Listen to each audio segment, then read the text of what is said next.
Hello everyone, thank you for coming at Ankita's English diaries. और मैं हूं अंकिता। अगर आप भी बोलना चाहते हैं फराटेदार इंग्लिश तो फॉलो करिए मिशन लर्न इंग्लिश को। हम लोग ऑलरेडी 28 पार्ट्स कर चुके हैं।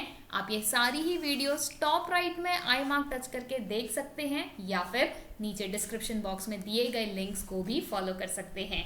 आज मिशन लर्न इंग्लिश के पार्ट 29 में हम लोग पढ़ेंगे वेदर वोकैबुलरी, यानी कि हम लोग सीखेंगे कुछ नए वर्ड्स, कुछ नए फ्रेजेस अपने आसपास के मौसम को डिस्क्राइब करने के लिए। तो स्टार्ट करते हैं मिशन लर्न इंग्लिश पार्ट 29। हमारे पास इंग्लिश में दो वर्ड्स होते हैं, क्लाइमेट और वेदर। ये दोनों ही वर्ड्स में डिफरेंस होता है। क्लाइमेट होता है किसी बड़े एरिया में लंबे टाइम तक क्या मौसम है या क्या एटमॉस्फेयर है, वो होता है क्लाइमेट। जैसे हमारे पास होते हैं सीजन्स, गर्मियों का मौसम, जाड़ों का मौसम, स्प्रिंग, रेनी, ऑटम, तो ये है क्लाइमेट। लेकिन वेदर होता है किसी पर्टिकुलर एरिया में किसी पर्टिकुलर पॉइंट ऑफ टाइम पे क्या मौसम है, वो होता है वेदर। जैसे हम लोग न्यूज़पेपर में आती हैं या टीवी में हम लोग वेदर रिपोर्ट्स के बारे में पढ़ते हैं, तो मान लीजिए किसी शहर में या किसी एरिया में गर्मियों का मौसम है या फिर क्लाइमेट हॉट है। हो सकता है वहाँ किसी एक कोने में या किसी एक जगह में बारिश आ जाती है लेकिन दूसरे जगह पे धूप ही निकली है, या हो सकता है बादल लग जाते हैं। तो वेदर चेंज होते रहता है टाइम टू टाइम, और एक ही एरिया में अलग अलग जगह पे वेदर अलग अलग हो सकता है। लेकिन जो क्लाइमेट होता है वो लंबे समय तक रहता है और वो सेम होता है। तो आज हम लोग बात करेंगे वेदर डिस्क्राइब करने के लिए वर्ड्स की, ताकि आपके आसपास जिस समय जैसा मौसम है आप उसके हिसाब से आपके पास ढेर सारे वर्ड्स और फ्रेजेस हों मौसम को बताने के लिए।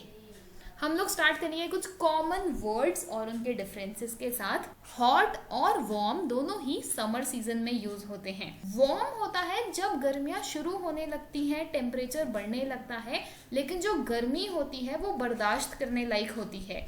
जैसे I like to wear light coloured clothes in a warm weather. लेकिन जैसे जैसे टेम्परेचर बढ़ता है और हम लोग पीक समर सीजन में आ जाते हैं, जैसे मई या जून का टाइम, और हीट जो बहुत गर्म हो जाता है, गर्मी बिल्कुल बर्दाश्त नहीं करी जाती है, लोग बाहर निकलना बहुत कम कर देते हैं, तब हम लोग बोलते हैं hot. It is so hot today, I can not think of getting away from AC. Cold और कूल, ये दोनों विंटर सीजन से रिलेटेड हैं, जब जाड़े शुरू होने लगते हैं या फिर जब जाड़े जाने लगते हैं। जैसे वार्म समर सीजन में यूज होता है वैसे ही जाड़ों में यूज होता है कूल, जब टेम्परेचर कम होता है लेकिन आपको बहुत हैवी क्लोथिंग की जरूरत नहीं होती है, लाइट स्वेटर से आपका काम चल जाता है।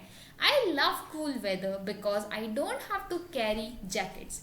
लेकिन जब बहुत ज़्यादा ठंडा होता है और आपको हैवी क्लोथिंग की ज़रूरत होती है, बहुत ज़्यादा कवर अप हम लोग करते हैं, तो वो होता है cold weather. It is freezing cold outside, you must wear a heavy coat. Next pair है क्लियर और क्लाउडी। क्लियर वेदर होता है जब आसमान साफ होता है, सूरज निकला होता है, बादल नहीं होते हैं, तो बारिश का कोई निशान नहीं होता है। It is a clear day, you need not carry an umbrella with you. Cloudy होता है जब आसमान में बादल छाए होते हैं और सूरज या तो हल्का हल्का होता है या फिर नहीं होता है, बादलों में छिपा हुआ होता है। It is cloudy, it might rain any time. Next pair है ड्राई और ह्यूमिड। ड्राई होता है जब हवा में बिल्कुल भी नमी नहीं होती है।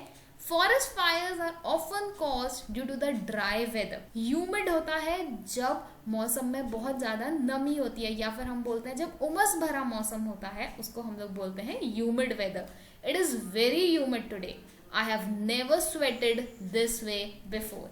स्वेट होता है पसीना। नेक्स्ट पेयर है हमारे पास फॉगी और मिस्टी। तो फॉगी होता है जो हम लोग बोलते हैं जब कोहरा लग जाता है, तो जब कोहरा ग्राउंड की तरफ को ज्यादा लगता है और हम सामने नहीं देख पाते, हम लोग सिर्फ कुछ फीट तक देख पाते हैं और उसके आगे सब धुंधला होता है, ब्लर्ड होता है, तो उसको हम लोग बोलते हैं फॉग। तो जितना ज्यादा डेंस फॉग होता है, जितना डेंस कोहरा होता है, हमारा जो विजन है वो उतना ही डिफिकल्ट हो जाता है।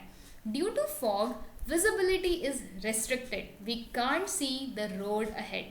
मिस्टी होता है जो हल्की हल्की धुंध छाई होती है और वो ज़्यादातर पहाड़ों की तरफ को दिखती है। तो फॉग होता है कोहरा, मिस्ट होता है धुंध। It is misty up there, the weather must be cool. Next pair है हमारे पास थंडर और लाइटनिंग।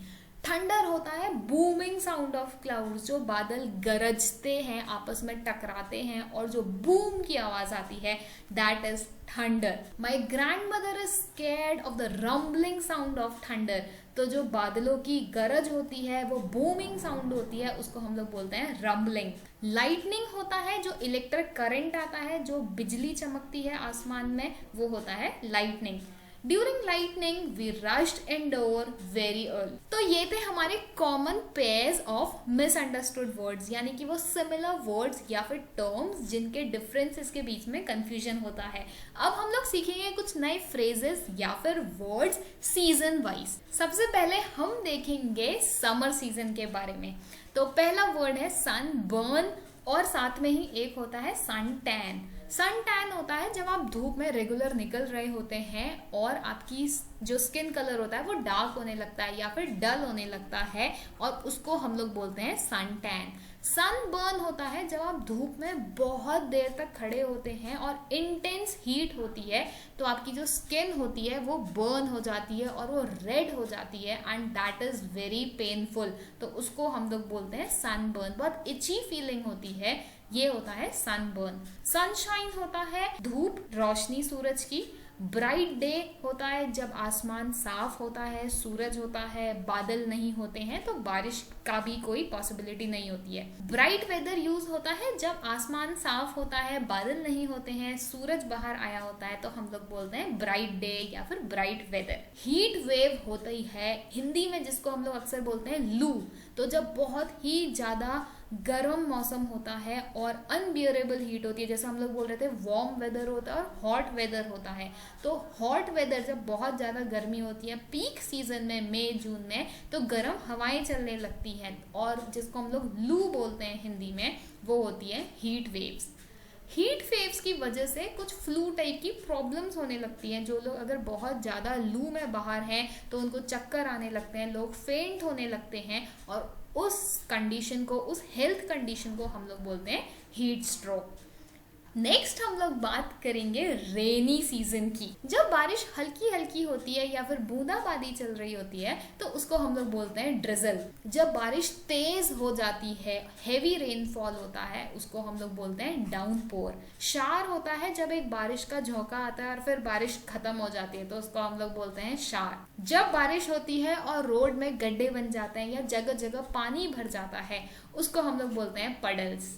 और एक वर्ड और होता है जिसको हम लोग बोलते हैं ओवरकास्ट। जब आसमान में पूरा आसमान बादलों से भर जाता है, ग्रे स्काई हो जाता है, उसको हम लोग बोलते हैं ओवरकास्ट। तो अगर ओवरकास्ट है तो चांसेस है कि हेवी रेनफॉल होगा, डाउनपोर होगा, थंडर, लाइटनिंग, ये सारी चीजें होंगी।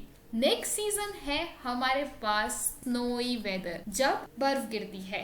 पहला वर्ड है फ्रॉस्ट। फ्रॉस्ट को हम लोग हिंदी में बोलते हैं पाला।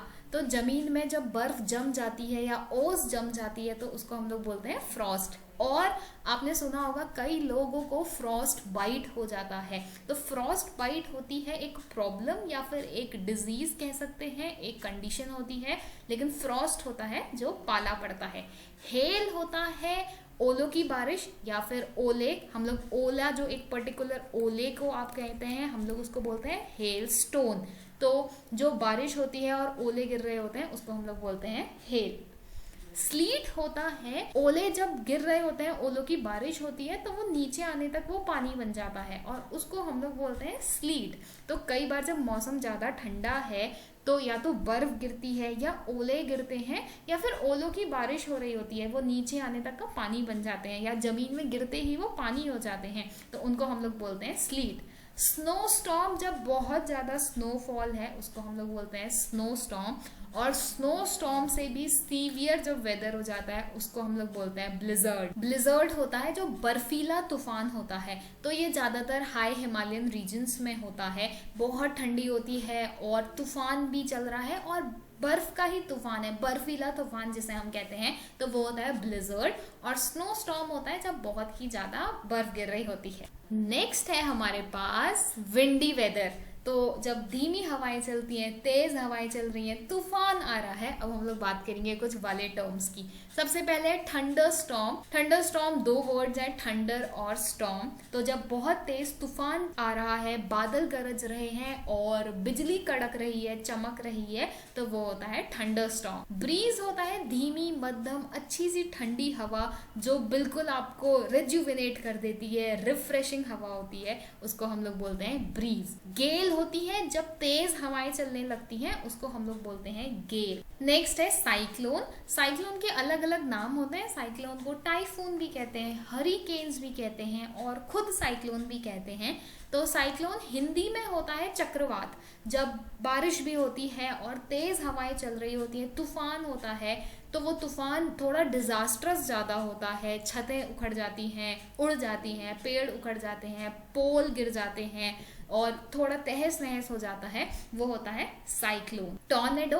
टॉर्नेडो भी एक सीवियर विंड स्टॉर्म होती है। अमेरिका में बहुत सारी जगहों में टॉर्नेडो आते रहता है। तो टॉर्नेडो में ज़्यादातर स्पिनिंग विंड होती है। अगर आपने उसे टीवी में, आपने न्यूज़ में देखा होगा या इमेजेस देखी होंगी, तो किसी एक पर्टिकुलर एरिया में बहुत वॉयलेंट विंड होती है, बहुत तेज स्पीड होती है और वो स्पिनिंग विंड होती है, ऐसे गोल गोल गोल गोल घूम रही होती है, तो उसको हम लोग बोलते हैं टॉर्नेडो। तो ये हमने पढ़े कुछ वर्ड्स अलग अलग थीम्स में, यानी कि विंडी वेदर को डिस्क्राइब करने के लिए अलग अलग वर्ड्स, स्नोई वेदर के लिए अलग अलग वर्ड्स, समर सीजन के लिए अलग अलग वर्ड्स। और अब हैं यहाँ पे कुछ सेंटेंसेस। जितने भी वर्ड्स हमने अभी तक पढ़े हैं उनके एग्जाम्पल सेंटेंसेस, यानी कि आप उन वर्ड्स को सेंटेंस में कैसे यूज करेंगे, क्या है वो वर्ड का पार्ट ऑफ स्पीच और कैसे होगा वो वर्ड सेंटेंस में यूज। आप वीडियो पॉज कर सकते हैं और आप सारे ही सेंटेंसेस पढ़ सकते हैं, ताकि नेक्स्ट टाइम जब आप इन वर्ड्स को अपने सेंटेंस में यूज करें तो सेंटेंस बने परफेक्ट और एकदम 100% करेक्ट। और अब मैं आपके साथ शेयर करूंगी कुछ फ्रेजेस जिनसे आप अपने डिस्क्रिप्शन को, अपने एक्सप्रेशंस को ज़्यादा इंटरेस्टिंग बना सकते हैं, ज़्यादा इफेक्टिव बना सकते हैं। ये है कुछ फ्रेजेस। बूमिंग थंडर, फियरिंग सन, ज़्यादा गर्मी है तो like an oven, हाउलिंग winds, bracing cool air, Arctic air. आप ये सारे ही अलग अलग फ्रेजेस, कैची फ्रेजेस यूज कर सकते हैं अपनी लाइंस में और अपने पोस्ट को, अपने एक्सप्रेशंस को बना सकते हैं ज़्यादा अट्रैक्टिव और ज़्यादा इंटरेस्टिंग। तो ये थी वीडियो ऑन वेदर वोकैबुलरी, जहाँ पर हमने डिस्कस करे बहुत सारे वर्ड्स और फ्रेजेस वेदर को डिस्क्राइब करने के लिए। I have done my part and now it's your turn. Use करिए ये सारे वर्ड्स और फ्रेजेस को अपने सेंटेंसेस में वेदर को डिस्क्राइब करने के लिए। अगर आपके पास है कोई सजेशंस या फिर फीडबैक, या फिर आप किसी पर्टिकुलर टॉपिक पर वीडियो चाहते हैं, तो मुझे लिख के जरूर बताएं। Do not forget the drill of like, comment, share and subscribe. Thank you. Have a great time with learning.